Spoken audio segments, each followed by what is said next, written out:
예, 안녕하세요. 포에스법률사무소 주장곤 변호사예요. 제가 사실 좀 비교적 분주한 편이긴 한데요. 법률신문을 한동안 좀 안 읽어서 다시 좀 꼭꼭 챙겨보면서 읽어보려고 해요.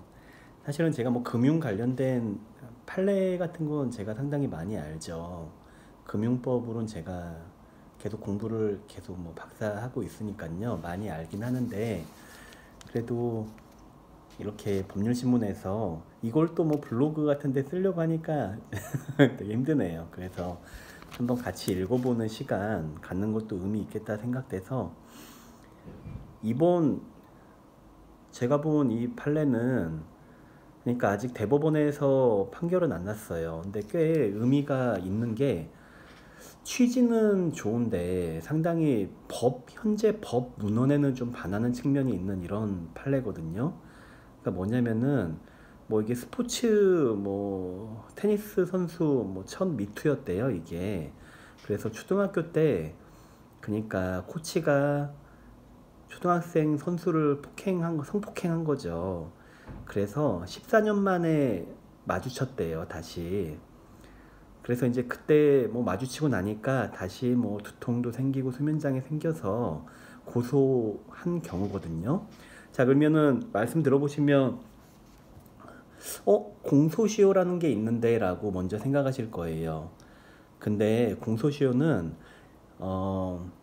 이게 2012년에 13세 미만 아동에 대한 성폭행, 그러니까 이게 저희 뭐 특별법에 13세 미만자를 가중해서 처벌하고 있는데요. 그 아동에 대한 성폭행을 공소시효를 폐지됐어요.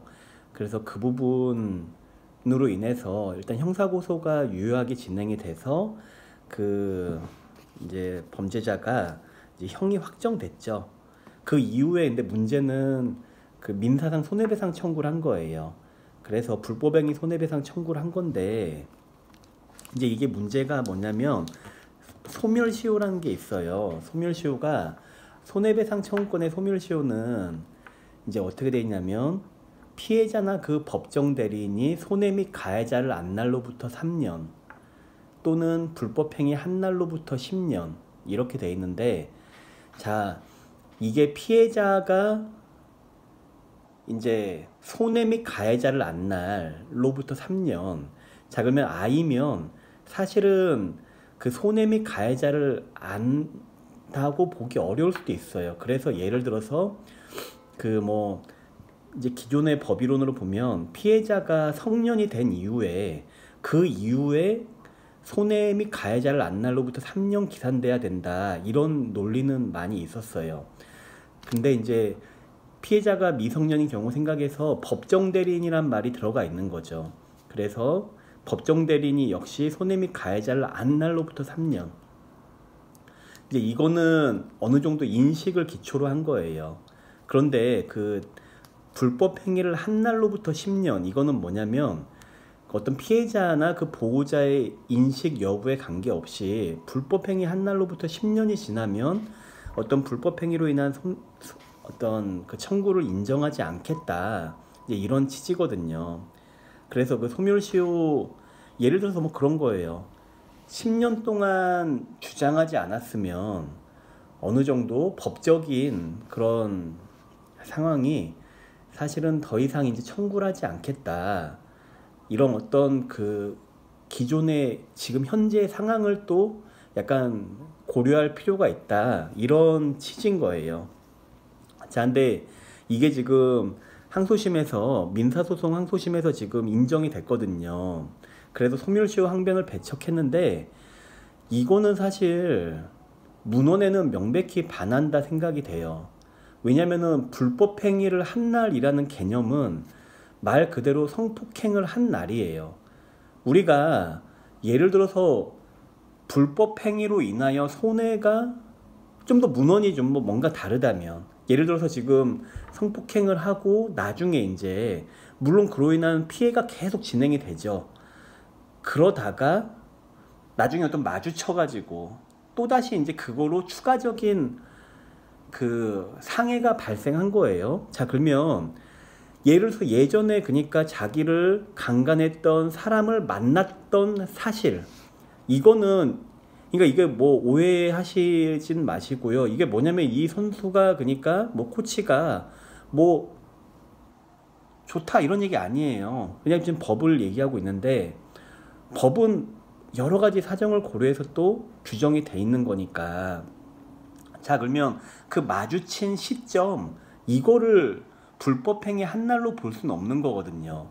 불법행위를 한 날의 문헌의 의미는 사실은 성폭행을 한 날, 이게 규정으로 명백해요.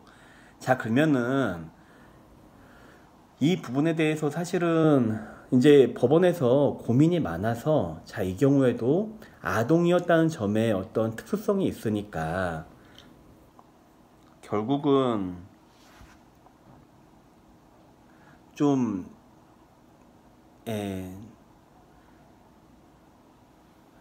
그 구제를 한 건데요. 사실은 정말 나쁜 놈이죠. 그러니까 형사처벌도 받았고 지금 대법원에서 징역 10년 확정됐대요.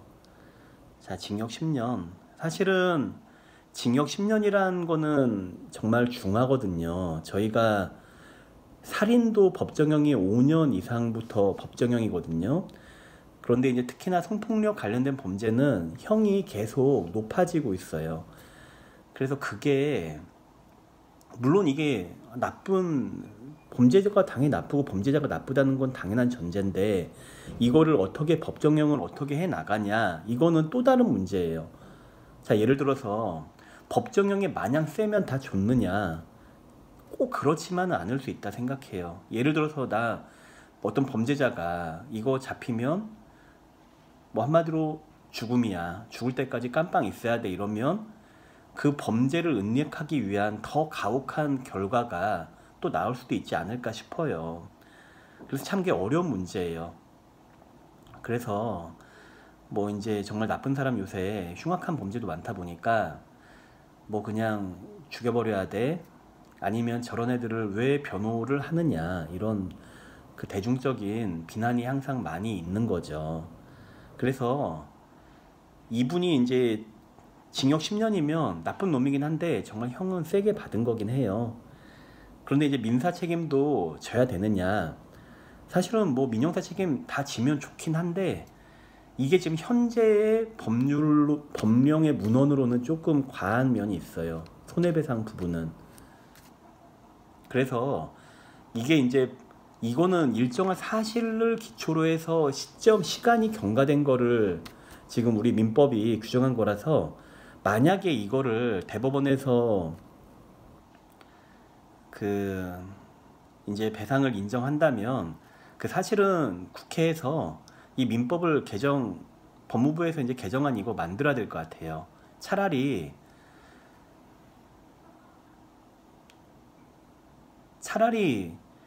이 이제 그 민법 조항에 전후단이 있는데요. 불법행위 한 날로부터 10년, 이 부분은 그냥 삭제를 해버리는 게 맞을 것 같습니다. 이 조항을 유지하면서 이런 식의, 그러니까 법률 조항하고 배치되는 그런 현상이나 판례가 계속되는 건 좀 안 좋아요. 그래서 만약에 판례가 이거를, 이 손해배상을 만약에 인정한다면 좀 정부에서도 이 그 민법 규정을 유지하는 데 대해서 좀 고민할 필요가 있다 생각합니다. 자, 이 판례 번호가 의정부 지방법원이었네요. 항소심이 2018 나 214488. 그래서 1억 원의 승소, 일부 승소 판결했네요. 자, 그래서 이런 고민이 있는 건데요. 어찌보면 이제 입법이, 법령이 좀 변화되는 현상, 이건 제가 좀 나중에 나중에 뭐 침생추정 이런 것도 다시 몇 개 얘기하고 싶은데, 변화되는 사회 현상을 법이 좀 따라갈 필요가 있다.